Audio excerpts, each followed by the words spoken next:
अपनी कॉन्स्टिट्यूएंसी गांदरबल में जो तरक्याती कामकाज का सिलसिला मेरे इलेक्शन जीतने के बाद शुरू हुआ है, उसको हमने थोड़ा और आगे बढ़ाने का काम किया। मुख्तलिफ प्रोजेक्ट के फाउंडेशन स्टोन रखे गए, जिनमें नौजवानों के लिए लाइब्रेरी, यहाँ पे यूथ हॉस्टल, कई जगहों पे नई सड़कें, गांदरबल शहर की खूबसूरती को बढ़ाने के लिए बिहामा में रिवर फ्रंट जो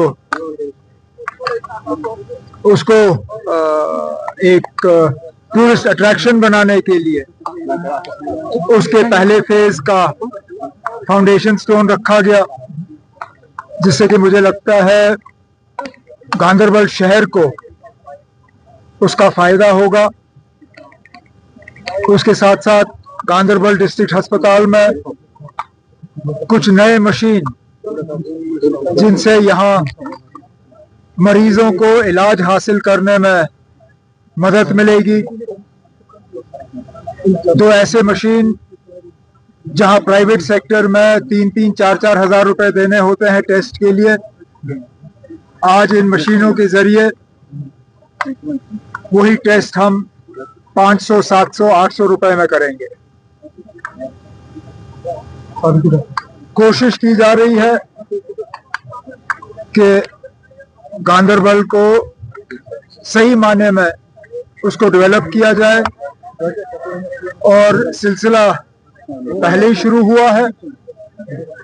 इन दौरों का मुझे दो फायदे होते हैं, एक तो नए काम शुरू हो जाते हैं, दूसरा जो काम हाथ में लिए गए हैं वो कहाँ तक आगे बढ़े हैं उस बात का भी पता चल जाता है।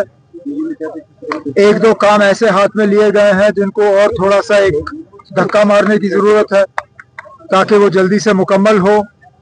उन दोनों चीजों के लिए डिप्टी सीएम साहब से और स्पोर्ट्स मिनिस्टर साहब से बात हो गई है, और उम्मीद करता हूं कि जल्द से जल्द वो काम भी मुकम्मल हो जाएंगे।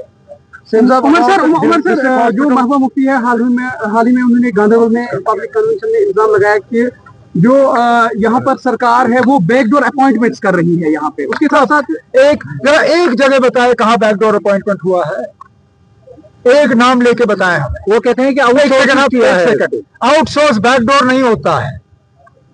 अब मैं पीडीपी वालों को क्या सिखाऊं ना, अब मैं थक गया उनको सिखाते सिखाते। उर्दू नहीं आता उनको, अंग्रेजी समझ नहीं पाते, अब मैं कैसे उनको मैं फ्रेंच में समझाऊं क्या? बोर्ड की भी फाइल चल रही है। अब बैकडोर अपॉइंटमेंट और आउटसोर्सिंग में जमीन आसमान का फर्क है।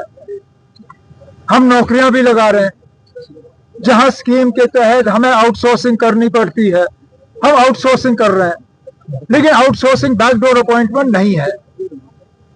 अब ये पीडीपी वाले अपने गुनाहों को छुपाने के लिए हमारे ऊपर बेबुनियाद इल्जाम लगा रहे हैं। पहले तो उर्दू का इस्तेमाल करना चाहा, वो फेल हुआ। ये बैकडोर अपॉइंटमेंट वाला, ये भी फेल। अब कल मैं उनकी कोई तकरीर देख रहा था कि किसी अफसर ने ट्रांसफर के लिए जो है मांगा और उनसे पैसे मांगे गए, और फिर मोहतरमा अपनी तकरीर में कहती है कि इसमें इंक्वायरी नहीं हुई क्योंकि मिनिस्टर जो है वो नेशनल कॉन्फ्रेंस का ट्रेजरर है। अब मैडम जरा बताएं वो कौन सा मिनिस्टर है जो नेशनल कॉन्फ्रेंस का ट्रेजरर है? क्योंकि जहां तक मैं अपनी तंजीम को जानता हूं, मेरे treasurer member parliament Shami Oberoi साहब हैं, और अभी तक शमी ओबरॉय साहब न जम्मू कश्मीर में मिनिस्टर बने हैं न मरकज में मिनिस्टर बने हैं। तो जब आपको झूठ बोलना है तो मेहरबानी करके थोड़ा सा होमवर्क करिए, जरा सीखिए, सीखने के बाद झूठ बोलिए। कम से कम थोड़ा सा मुश्किल बनाइए हमारे लिए इस झूठ को पकड़ना। लेकिन आप ऐसे झूठ बोलते हो जिसका सेकंड के अंदर अंदर जो है पता चल जाता है कि आप झूठ बोल रही हो। लेकिन ये सब किया जा रहा है सिर्फ इस बात से लोगों की तवज्जो हटाने के लिए कि राज्यसभा के इलेक्शन में आरटीआई के जरिए साबित हुआ कि पीडीपी ने बीजेपी की मदद की, तब जाके जो है बीजेपी एक राज्यसभा की सीट जीत पाए। उस पे महबूबा मुफ्ती खामोश। उन्होंने ऑब्जर्वर क्यों नहीं लगाया, इलेक्शन का एजेंट क्यों नहीं लगाया, उस पे वो बात नहीं करेगी। लेकिन बेबुनियाद इल्जाम लगा के आप लोगों की तवज्जो जो है वो हटाना चाहती हैं। और बताइए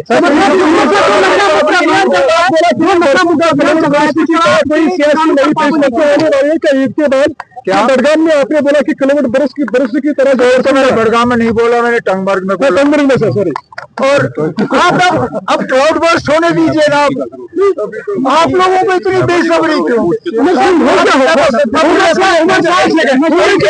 आप एक सेकंड मुझे ये बताइए ना, आप पिछले साल क्राउड बर्स्ट हुए आपसे पूछ के हुए? नहीं पूछ के हुए ना, तो ये भी पूछ के नहीं आएगा। जो अभियान चल रहा है तो शराब के ठिकानों पर पाबंदी क्यों नहीं? यूथ शराब से भी तबाह हो रहा है यहाँ पर। अब किसी ने मजबूर किया पीने पे? मजबूर किया नहीं। जब एक सेकंड, आप अपनी मर्जी से आप लोग दुकान में जा रहे हो, क्यों जा रहे हो? जब हम आपको घसीट के नहीं ले रहे, हम इसकी एडवर्टाइजिंग नहीं कर रहे हैं। तो सुनील सर, हमने इसकी तादाद नहीं बढ़ाई। अब आप गैर कानूनी नशा की बात कर रहे हैं। उस अभियान के जरिए जो हो रहा है, जब वो यहाँ आएंगे आप पूछ लीजिएगा। मुझे लगता है 17 तारीख को शायद प्रोग्राम है यहाँ आने का, आप पूछ लीजिए।